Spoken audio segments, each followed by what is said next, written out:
না বেটি? আমরা দোয়াকে আবাদত মনে করি না, নামাজকে আবাদত মনে করি, হজকে আবাদত মনে করি, দোয়াকে আবাদত মনে করি না।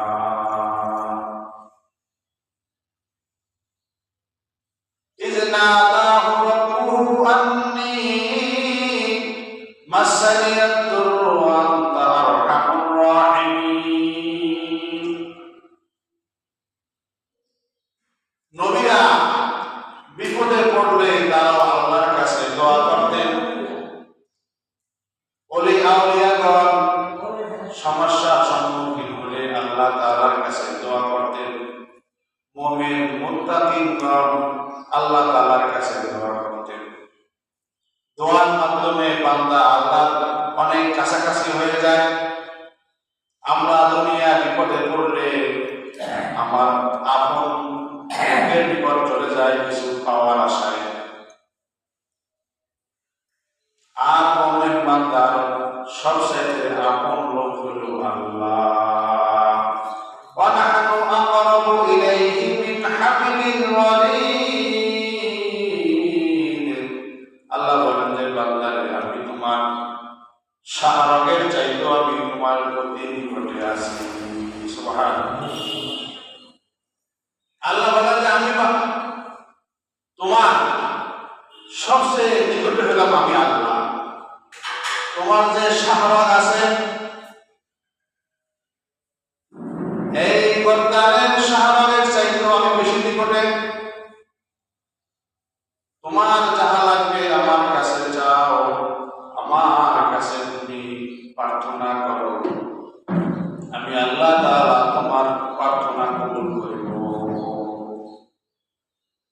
আল্লাহ বলেন যে সকল মানুষ যদি দুনিয়ায় সকল মানুষ যত মানুষ দুনিয়া থেকে চলে গিয়েছে, দুনিয়াতে আছে, সামনে আসবে, এবং সকল মাখলুকাত একসাথে একটি মাঠের মধ্যে জমা হয় এবং সবাই আমার কাছে চায়, আমি সবাইকে তার চাহিদা মতো দেওয়ার পরও আমার খাজানা থেকে ভান্ডার থেকে সামান্য পরিমাণ কমবে না।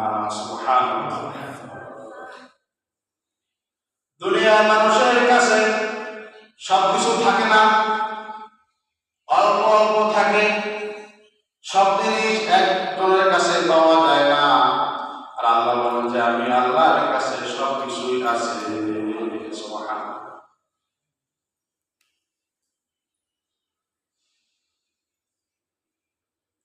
হযরত আবু হুরায়রা রাদিয়াল্লাহু তাআলা আনহু আম্মা কাফের ছিলেন। আবু হুরায়রা মুসলমান হওয়ার পরে মা তাকে জ্বালাতন করতেন যে তুই বেদিন হয়ে গেছো। মায়ের জ্বালাতন সহ্য করতে না পেরে একদিন আবু হুরায়রা রাসূলুল্লাহ সাল্লাল্লাহু আলাইহি ওয়াসাল্লামের কাছে যে বলে, ইয়া রাসূলুল্লাহ, আমার আম্মার জন্য আপনি একটু দোয়া করবেন। নবীজি আবু হুরায়রার মায়ের জন্য দোয়া করা শুরু করলো, হে আল্লাহ তুমি আবু হুরায়রার মাকে হেদায়েত দান করো। আবু হুরায়রা দৌড় দিয়ে বাড়ির দিকে আসতেছে। আবু হুরায়রা বলে, আমি দেখবো আমি আগে পৌঁছি না, নবীজির দোয়া আমার ঘরে আগে পৌঁছে। সুবহানাল্লাহ। নবীর দোয়া আমার ঘরে আগে যায় না, আমি আবু হুরায়রা আগে যাই, দেখা যাবে। আবু হুরায়রা বলেন, আমি দৌড় দিয়ে আমি আমার ঘরে যে দেখি মা গোসল করতেছে, দরজা বন্ধ। আমি মাকে ডাক দিলাম, মা উত্তর দিয়ে বলে, আবু হুরায়রা আমি আর বেদিন না, তুমিও যেই দলে আমিও সেই দলে, আমি মুসলমান হয়ে গেলাম।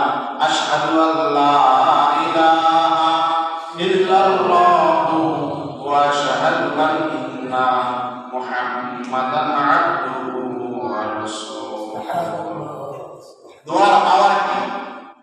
আবু হুরায়রা বলেন, নবীজির দোয়া আমি আবু হুরায়রা ঘরে পৌঁছার আগে নবীর দোয়া আমার ঘরে পৌঁছে গেল। আল্লাহ তাআলা আমার মাকে হেদায়েত দান করলো। সাহাবায়ে কেরাম কোন সমস্যার মধ্যে পড়লে দোয়ায় মশগুল হয়ে যেতেন। এক সাহাবী জিহাদের ময়দানে খসরের পিঠে উঠে রওনা হলো। পথিমধ্যে খসর মারা গেল। ওই সাহাবী আল্লাহর কাছে দোয়া করে বলে, আল্লাহ, আমি এখন কি দিয়ে জিহাদের ময়দানে যাব? আমার একমাত্র বাহন খসর মারা গেল। আমি তো হেঁটে হেঁটে জিহাদের ময়দানে যাওয়া আমার পক্ষে সম্ভব না। তুমি মেহেরবানি করে আমার এই খসরকে জীবিত করে দাও।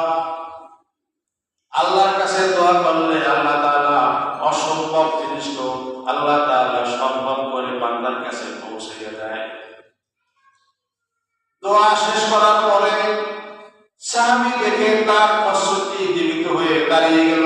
সুবহানাল্লাহ। আইয়ুব আলাইহিস সালাম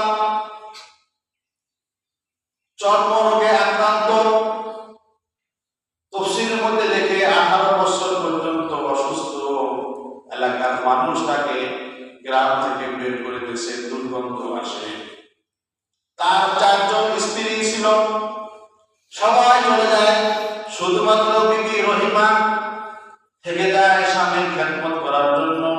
বিবি রহিমা হলো হযরত ইউসুফ আলাইহিস সালামের কন্যা। বিবি রহিমা নবীর মেয়ে।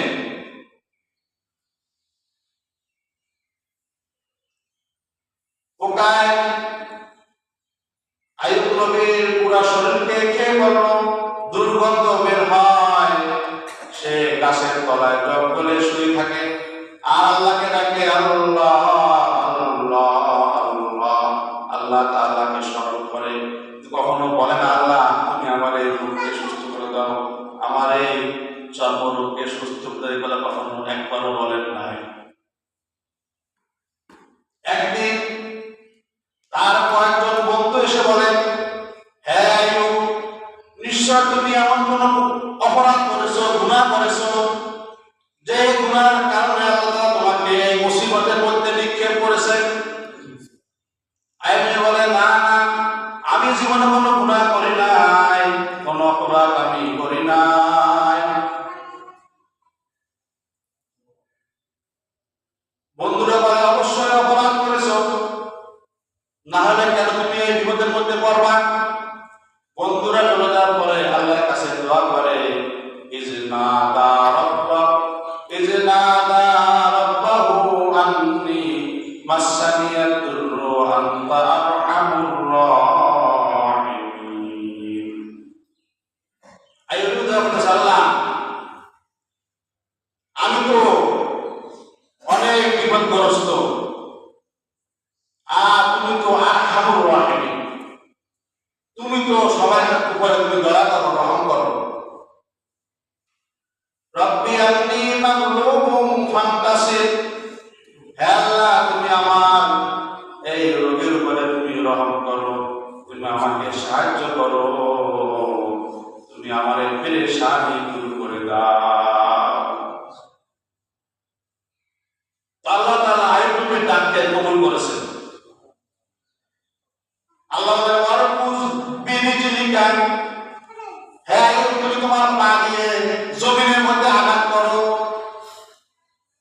আইয়ুব নবী জমিনের মধ্যে আঘাত করার সঙ্গে সঙ্গে জমিন থেকে পানি ওঠা শুরু করছে। আল্লাহ বলেন যে এই পানিতে তুমি গোসল করো। আইয়ুব নবী ওই পানির মধ্যে গোসল করার পরে আইয়ুব নবীর পুরা চেহারা, পুরা শরীর আগের মতো সুন্দর সুঠাম দেহের যুবকের পরিণত হয়ে গেল। সুবহানাল্লাহ।